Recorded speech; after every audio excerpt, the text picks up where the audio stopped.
Hola, sóc la Cinta Arasa i us parlaré del meu llibre Les fades són calbes.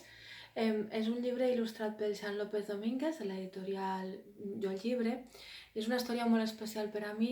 És una història que me la va demanar una amiga, l'Anna.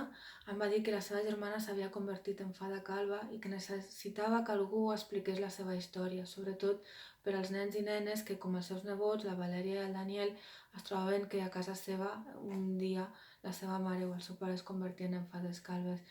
És un llibre que m'ha portat per moltíssimes escoles, que m'ha permès conèixer fades que m'han abraçat i que han viatjat amb mi. I jo us llegiré l'inici de la història i espero que us agradi i que tingueu ganes de continuar-la llegint.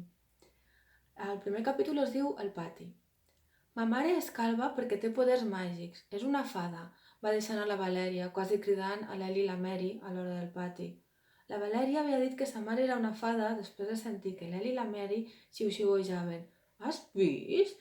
La mare de la Valèria és calba, no té ni un cabell al cap, és pelada com una pilota, d'un mocador per dissimular, un mocador que li tapa la closca. M'hi he fixat aquest matí, quan l'ha acompanyada a l'escola.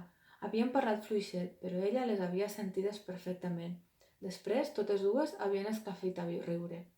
Res, si voleu saber què li passa a la Valèria, a l'Eli i a la Mary, a la mare de la Valèria, podeu seguir llegint el llibre, que a més un 15% dels meus drets del llibre els dono a l'Institut Català d'Oncologia i són utilitzats per a la lluita contra el càncer.